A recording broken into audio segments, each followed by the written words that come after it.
A nossa lição de hoje, ela é essa aqui. Quando me der vontade, se der, né? E o texto bíblico está aí, Gálatas 5:13. Porque vós, irmãos, fostes chamados à liberdade. Não useis, então, da liberdade para dar ocasião à carne, mas servi-vos uns aos outros pelo amor. Esse é o texto que nós vamos comentar hoje aqui. O título da lição é bastante sugestivo, né? Quando me der vontade, se der. Né? Então, a nossa introdução sobre esse texto, com certeza não poderíamos deixar de falar sobre o que hoje em dia se entende por liberdade. Né? Nós que somos um país que importou bastante gente da África, período colonial, e tivemos muitos negros que vieram para o Brasil como escravos, né? E esses negros que vieram para o Brasil como escravos, eles viveram muitas gerações no Brasil como escravos.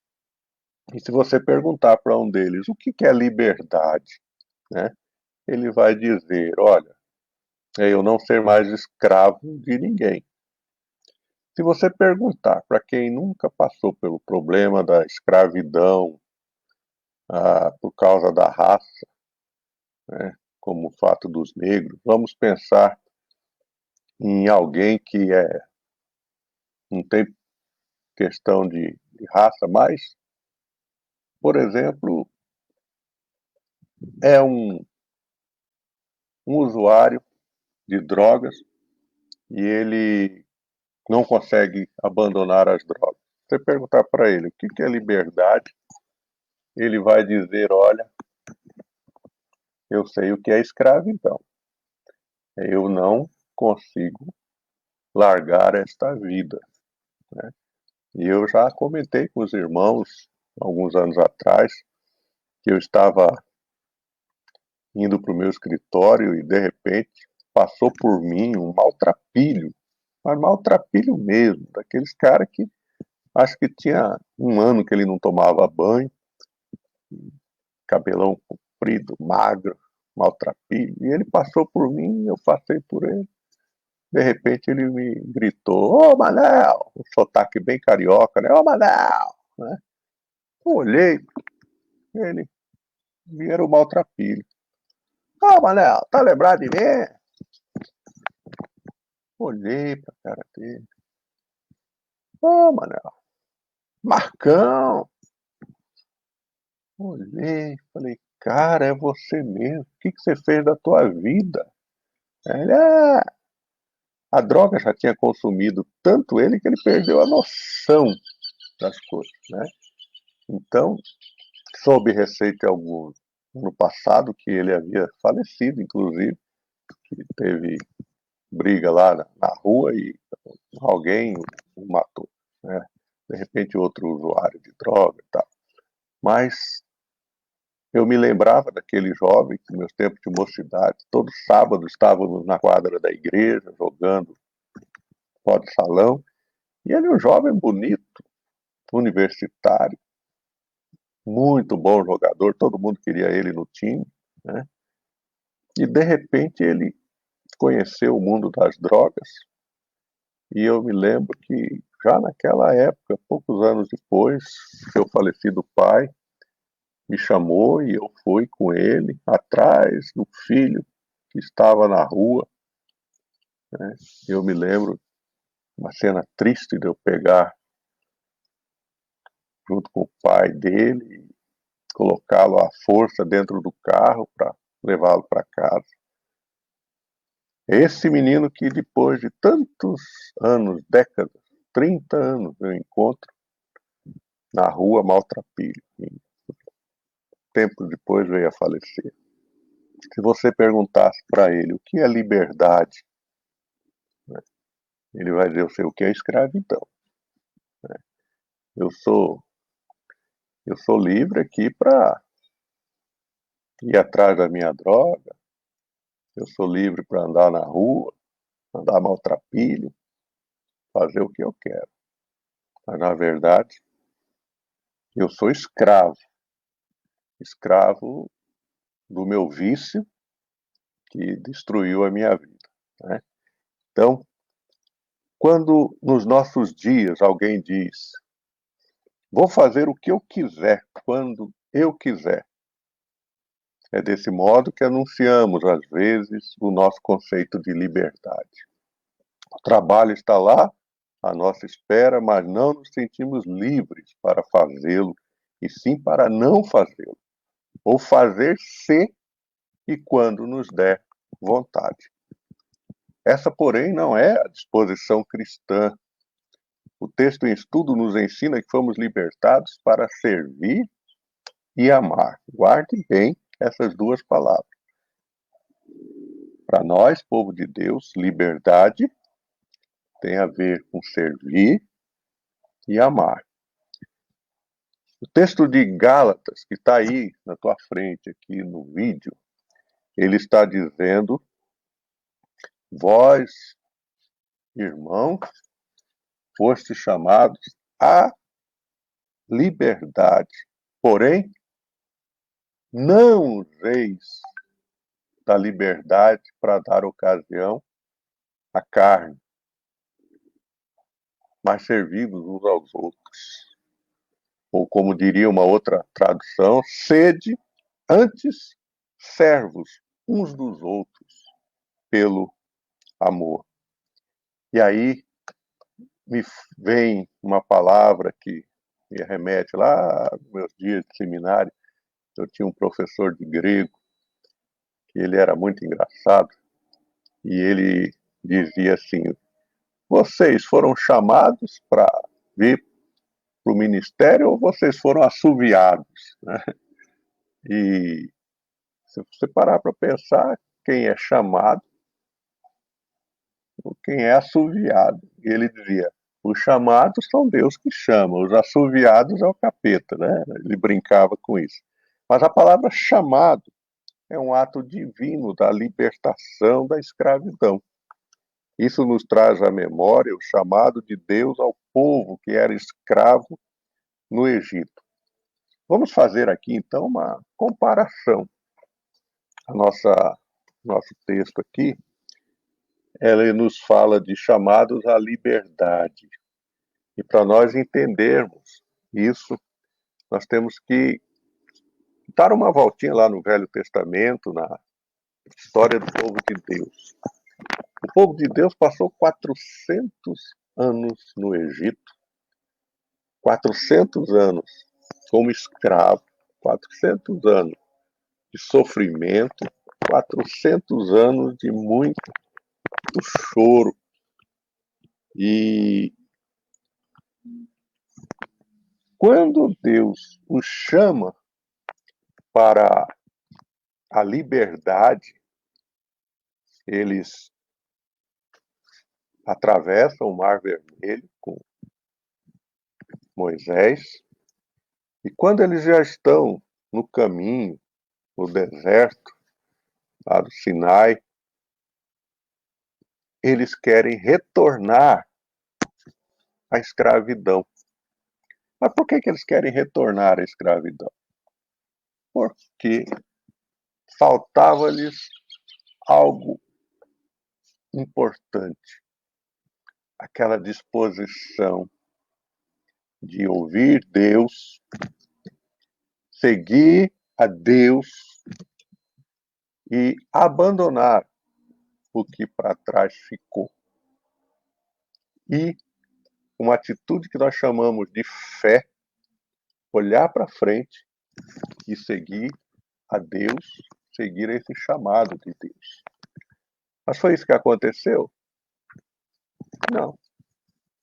Nas primeiras situações difíceis, ele já falava: lá no Egito a gente sofria, era escravo, mas lá a gente comia, não morria de fome, lá a gente tinha água, lá a gente tinha tudo, né? E a gente quer voltar, como com saudade do Egito, né? Ora, esse paralelo que a nossa lição nos chama sobre liberdade e escravidão, que está aqui no livro de Gálatas. O que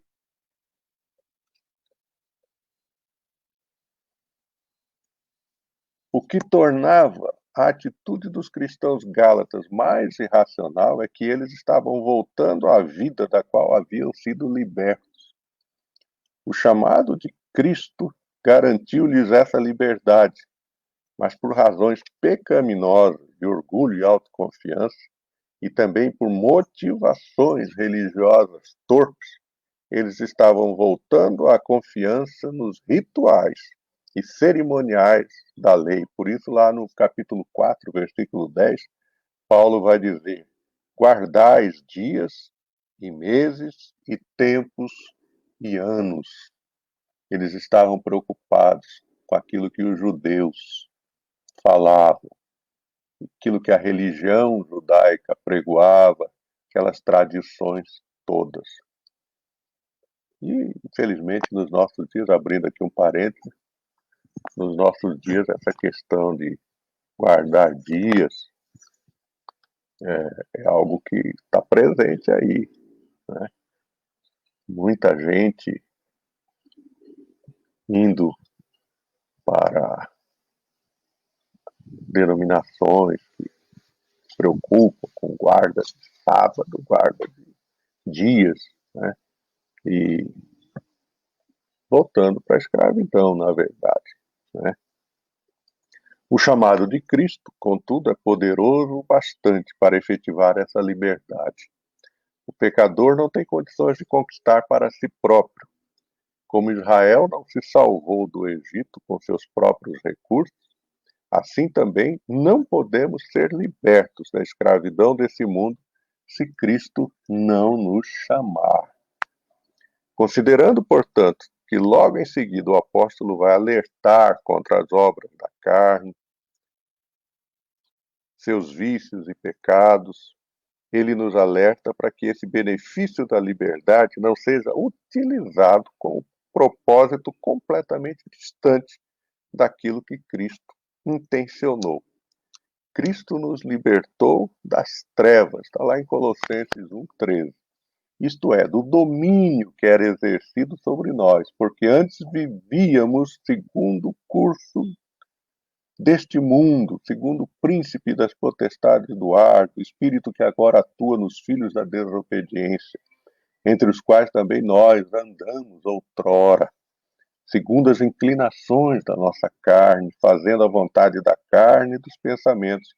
E éramos, por natureza, filhos da ira, como também os demais. Está lá em Efésios 2, 2 e 3. Quem usa a liberdade conquistada por Cristo para pecar, está retornando para o lugar de onde foi salvo, cometendo o mesmo erro dos israelitas rebeldes no deserto, que desejaram voltar para o Egito. Isso está lá no livro de Números, capítulo 11, dos versos 4 a 6, e do capítulo 14, versículo 4. Então vejam, liberdade para nós tem a ver com o nosso chamado. E esse chamado nos tira da prática do pecado, nos tira da escravidão que nós vivíamos antes e nos traz para sermos livres para quê? Para fazer o que a gente quiser, quando quiser, a hora que der? Não. Nós fomos chamados, segundo o texto que lemos, está aí, olha, na tua frente aqui, para servir e amar. Então, nós fomos chamados para servir. O contraste liberdade versus escravidão foi levantado na lição anterior. Domingo passado falamos sobre isso. E vale ressaltar que o escravo não age por conta própria e não tem a liberdade de se livrar de seu senhor. Os Gálatas estavam se entregando à velha servidão, quando podiam seguir em perfeita liberdade com Cristo no Espírito. Paulo apresenta o tipo de servidão a que o cristão deve se entregar, a quem ele deve servir e o modo de fazer. A liberdade que Cristo conquistou para nós não foi para que vivêssemos para satisfazer os nossos desejos pecaminosos, mas para que a nossa vida fosse dedicada aos interesses de Cristo. E em quem Cristo concentra o seu maior interesse, o seu grande e infinito amor? Paulo responde em outro lugar, Efésios 5:25, maridos, amai vossa mulher, como também Cristo amou a igreja e a si mesmo se entregou por ela. Se Cristo amou a igreja num nível tão radical e ele nos salvou fazendo a si mesmo servo, ele não esperaria outra coisa de nós, como seus discípulos, senão que tenhamos a mesma atitude para com os nossos irmãos. E aí você vai no texto de João 13, 14, 15, quando o Senhor Jesus lava os pés aos seus discípulos, e ele vai dizer: eu dei a vocês um exemplo, para que, como eu vos fiz, façais vós também. Ou seja, eu que sou Senhor e Mestre, eu lavo os pés de vocês, vocês, como meus discípulos, e aqueles que terão autoridade na igreja, vocês que vão comandar, liderar a igreja, não se esqueçam disso. Se eu sou Senhor, dono da igreja, e eu sirvo a vocês, inclusive lavando os pés, da mesma forma, vocês têm que servir ao próximo e não serem servidos. Então, esse é o sentimento de Jesus em relação ao fato de que nós somos chamados para servir. E ele vai dizer também que nos ensinou a amar como ele nos amou. João 15:12. O meu mandamento é este, que vos ameis uns aos outros, assim como eu vos amei.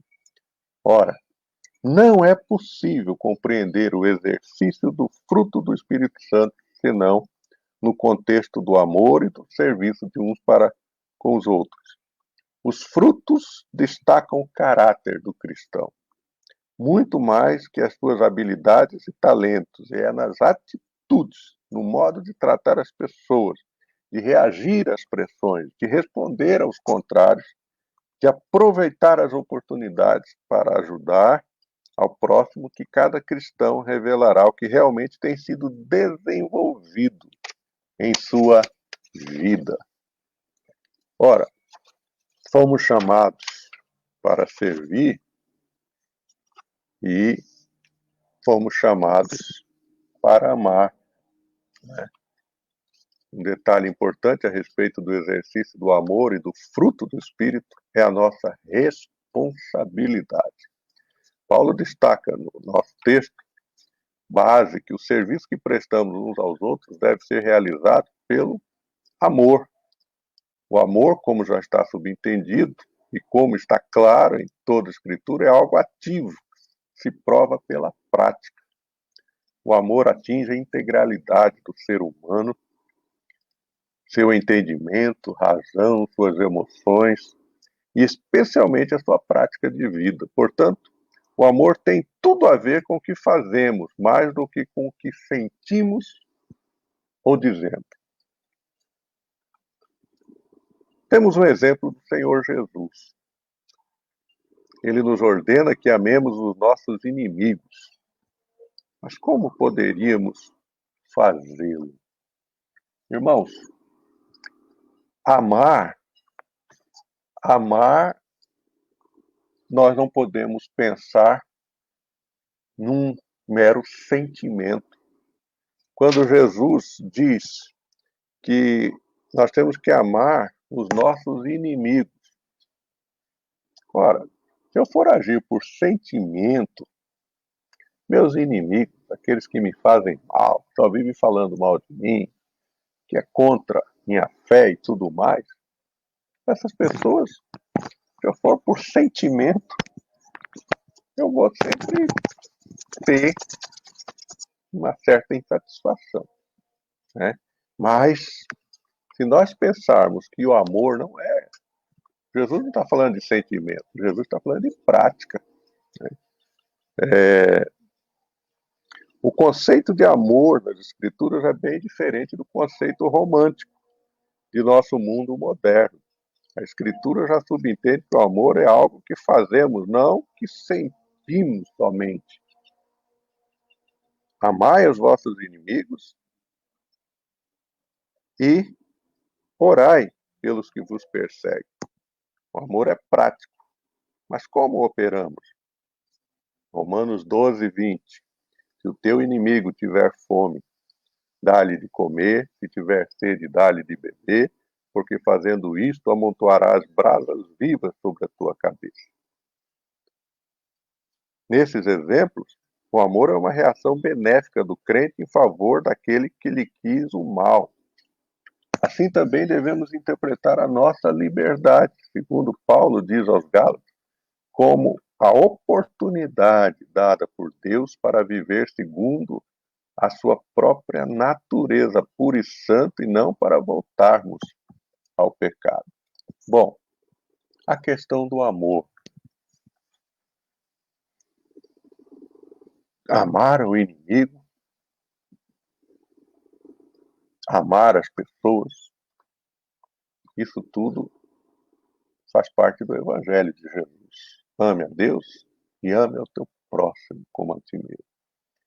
E aí os discípulos perguntaram, mas Senhor, quem que é o meu próximo? E Jesus usa uma parábola para dizer que o maior inimigo dos judeus ali eram os samaritanos. E Jesus diz uma parábola em que o samaritano é quem cuida de quem está todo atropelado, todo ruim na estrada, foi assaltado, tomou uma surra, quase morreu. Quem que cuidou daquilo? Passou lá o homem da lei, não fizeram nada. Passou os judeus, não fizeram nada. Mas passou um samaritano, fez, o ajudou. E Jesus disse, quem foi o próximo daquele homem? Ah, foi o samaritano. Então, com isso, Jesus estava dizendo o seguinte, que amar é prática. Amar é fazer. Você tem que servir com amor. Né? Ah, mas eu não amo aquela pessoa. Bom, você está me falando daquele sentimento romântico, né? Em que você, usando de tudo aquilo que a psicologia pode colocar à tua disposição aí, você colocou na tua mente que fulano A, por ele ser uma pessoa boa, por ele ser sempre gentil com você, por ele ser uma pessoa simpática com você, então para você amá-lo é fácil.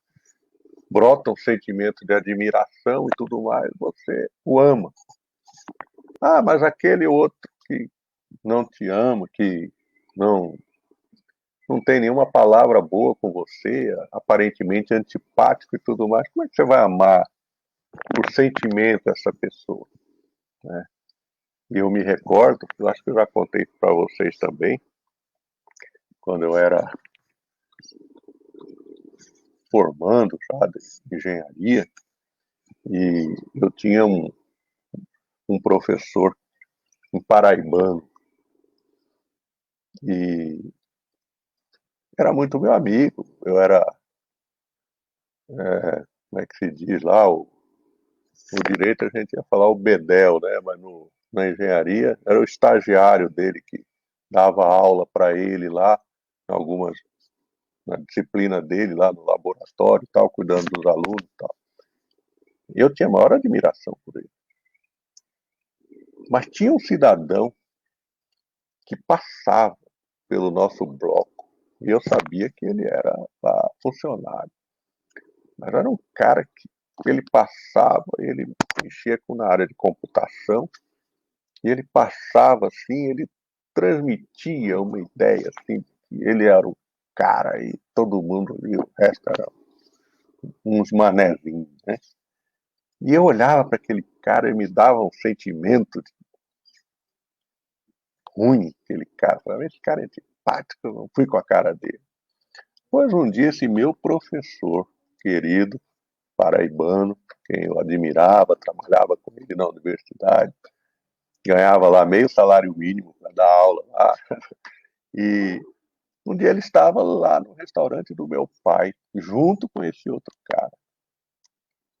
E aí meu pai lá conversando com ele e tal. Eu cheguei, ô professor, tudo bem e tal, papapá. E meu pai gozador falou assim, pois é, que vai para seminário, vai para o clero, vai estudar. Meu pai todo zombador em relação a aquilo, aos meus projetos de ir para o seminário no ano seguinte, né? E aí aquele meu professor querido, né, veio também com zombaria. Vai viver a vida, rapaz. Tanta mulher aí, não sei o quê, papapá, aquela conversa do mundo, né? E esse outro cara que estava com ele era aquele que passava, que eu olhava e falava assim, que cara antipático. Pois olha, esse camarada falou, ei, vocês estão todos errados. O Manel tá certo. Vai, meu filho. Vai fazer isso mesmo. O mundo precisa de gente assim como você. E a partir daquele dia eu tive que admirar aquele cara, né? Porque diante do meu professor querido, meu pai também, ele se levanta para dizer: você está certo, nós estamos precisando de gente boa como você. Né? Veja, as percepções, a minha percepção em relação a ele estava totalmente equivocada. Por isso, a palavra de Deus, quando se refere a amar, ela não está falando de você olhar para a pessoa e emitir um sentimento, bom ou mal. Todas as pessoas. Quando Jesus diz teu amigo, teu inimigo, Jesus está dizendo ame o teu inimigo. Ah, pastor, mas como que eu vou amar fulano, ciclano, aquela pessoa terrível? Olha, Jesus não está falando para você pegar, dar um abraço nela, ficar beijando ela. Jesus não está falando para você ser o melhor amigo dela. Jesus está falando para você ser prático. Amar é ser prático. Você vai fazer o melhor por aqueles que são considerados teus inimigos. Amar é ser prático em fazer o bem. O texto também nos sugere, nós somos livres para Deus. O tema liberdade foi uma das principais preocupações de Paulo ao escrever primeiro aos Coríntios, sua primeira carta aos Coríntios. Comparando a vida que antes tínhamos, quando escravos do pecado, e o que hoje temos em Cristo Jesus, Paulo estabelece um dos princípios mais importantes e memorizados de nossas igrejas. Está lá em 1 Coríntios 6,12, que diz: todas as coisas me são lícitas, mas nem todas convêm. Todas me são lícitas, mas eu não me deixarei dominar por nenhuma delas. A liberdade estabelecida por Paulo nessas palavras não significa uma liberdade para dar vazão a todos os desejos do coração, mas parte do entendimento de que a verdadeira liberdade só pode ser usufruída e compreendida dentro dos parâmetros de Deus. Liberdade para viver em libertinagem não é liberdade genuína, mas é retorno à escravidão. Liberdade no senso comum não pode ser compreendida senão num contexto de regras e limites, como diz o filósofo Roger Scruton. Instituições, leis, limitações e disciplina moral são uma parte da liberdade, não seus inimigos. E a libertação de tais coisas rapidamente acaba com a liberdade. que ele está dizendo aqui? Que esta é uma interpretação genuinamente cristã, pois se almejamos uma convivência pura e edificante entre as pessoas, sempre precisaremos considerar a liberdade de se restringir até determinados gostos pessoais. Se a comida serve de escândalo a meu irmão, diz Paulo, nunca mais comerei carne, para que não venha escandalizá-lo. 1 Coríntios 8,13. Para o cristão, essa liberdade tem um propósito mais elevado do que a satisfação de desejos pessoais. Tem a ver com o que melhor contribui para a causa do Evangelho. Se outros participam desse direito sobre vós, não temos nós em maior medida? Entretanto, não usamos desse direito, antes suportamos tudo, para não criarmos qualquer obstáculo ao Evangelho de Cristo. 1 Coríntios 9, 12. Paulo estava abrindo mão do auxílio financeiro, porque entendia que assim ele teria mais abertura para pregar a palavra. Ele diz, sendo livre de todos, fiz-me escravos de todos a fim de ganhar o maior número possível. Fiz-me fraco para com os fracos, com o fim de ganhar os fracos. Fiz-me tudo para com todos, com o fim de, por todos os modos, salvar alguns. 1 Coríntios 9, de 19 a 22. Liberdade, segundo a Escritura, é a escolha que o cristão pode fazer de se sujeitar a qualquer situação, inclusive desagradáveis, desde que melhor glorifique a Deus e sirva ao bem maior da igreja. Por isso, escrevendo aos Gálatas, no versículo que está aí no teu vídeo, Paulo usa liberdade e servos juntos. Não são termos contraditórios, quando empregados no ambiente da graça de Deus, quando utilizados para o serviço cristão. Por outro lado, há uma questão de caráter.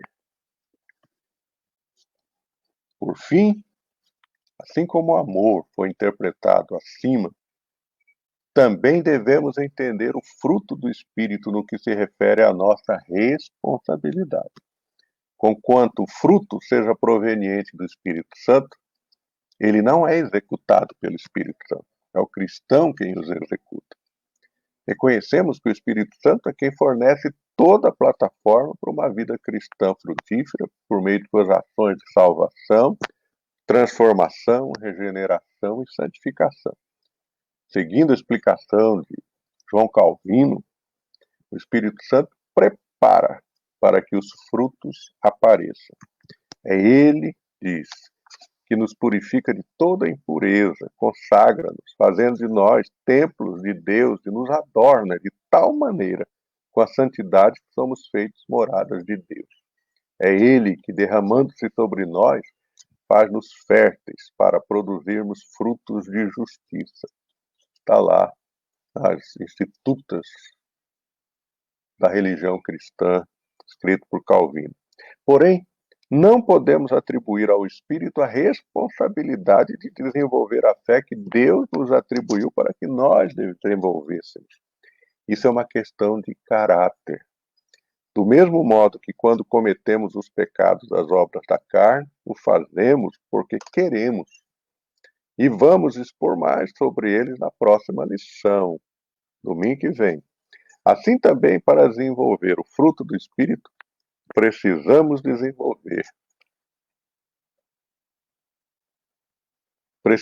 desejar e fazer.